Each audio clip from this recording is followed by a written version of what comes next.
So my name is David Meduga, and I was the research director at my school at Bowles. And next year, I'll be attending Yale University.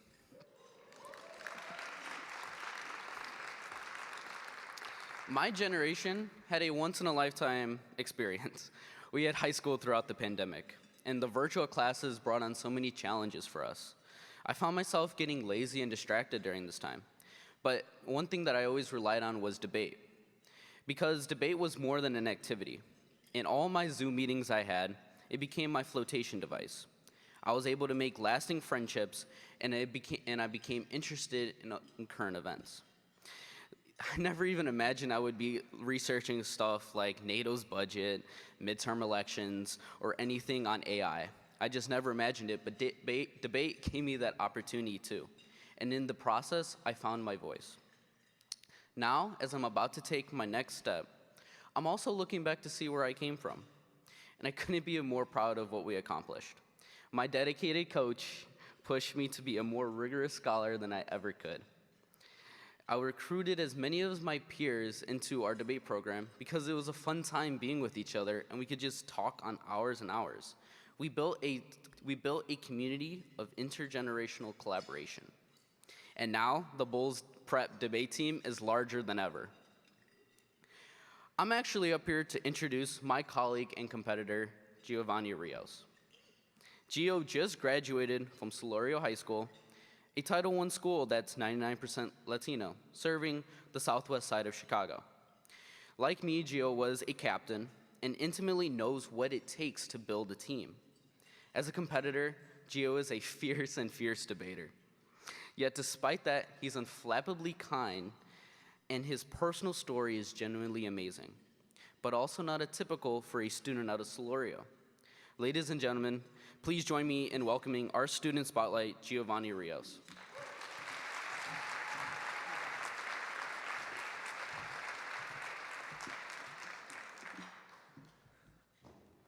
I was speeding down Kedzie Avenue at 6:30 a.m. on a Saturday. As a morning person, I was wondering how I could be so late. The answer may be related to the fact that I had not gotten home until well after 11 p.m. the night before. My grandma was driving, and we were chasing the Solorio debate bus. In fact, the first bus we found at Solorio was not the debate bus, but the driver was kind enough to call the driver of the other bus and stop on the side of Kedzie. When we had finally caught up to the actual debate bus, my grandmother just said to me, "Que le vaya bien, hijo. Good luck, son." And as I boarded the bus, my coach yelled something about feeding me to butterflies. I didn't quite understand it, but I knew it was supposed to be a threat. I said good morning and walked to the back of the bus, wondering if this activity was even for me. To understand me and my circumstances, you have to understand a few things about me. One, I come from a home that does not entirely support my desire to go to college. Two, I participate in debate a lot because it's interesting and challenging, but more importantly, it got me out of my home for long stretches of time. And three, it's through my participation in debate that I've been able to stay focused on my goals and build the skills I will need to accomplish them. Home.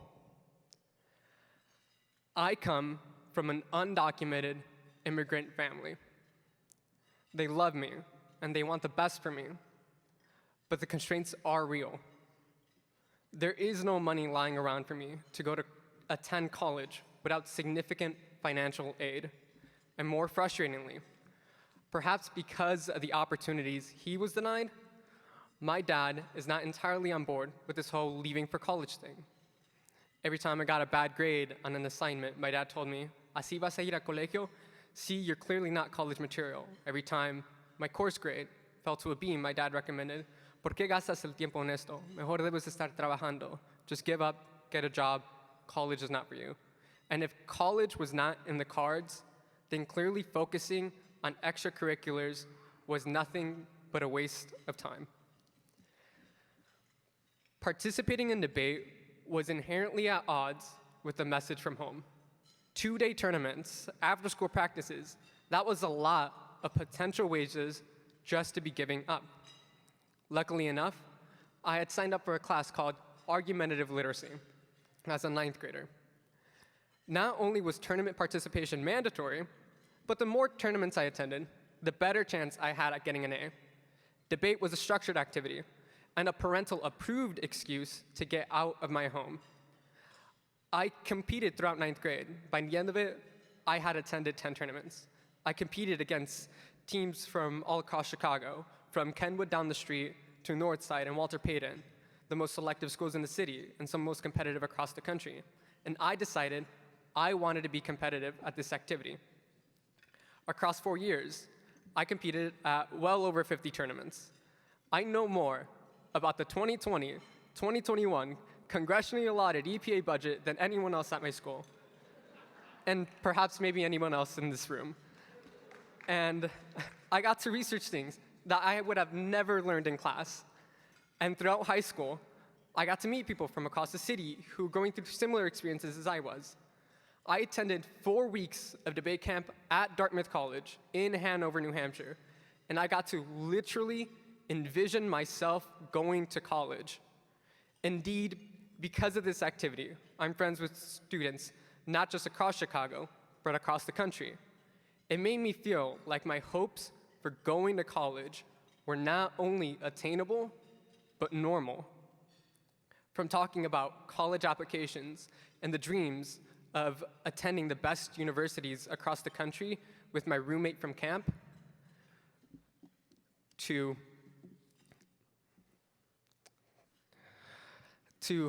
watching my partner, who I debated through with the pandemic, who is a year ahead of me, walk across the stage and graduate and go away for college, I knew that in the pursuit of the skills of argument, I have met people who wanted me to succeed.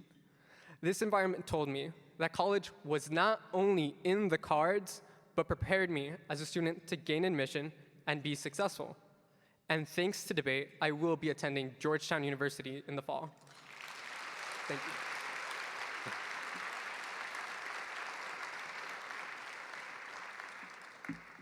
And for a while now, I've only grown as far as I have in this community because of the support from my team. And I would like to specifically highlight the guidance of my coaches, Mr. Cameron and Ms. Yonter. They were there before.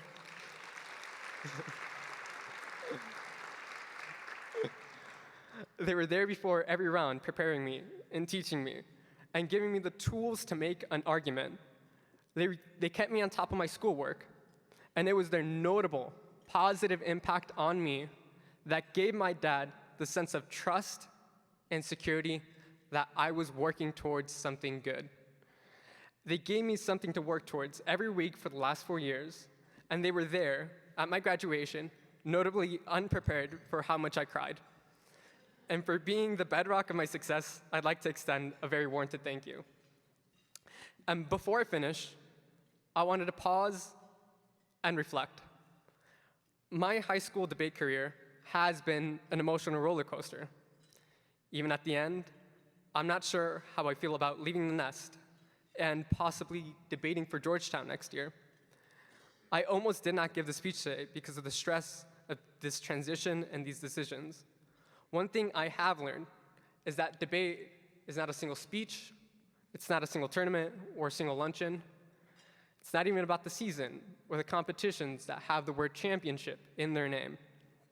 Debate is a way of life, and no matter what happens, no one and nothing can take away the things that I have learned and the friends that I have made.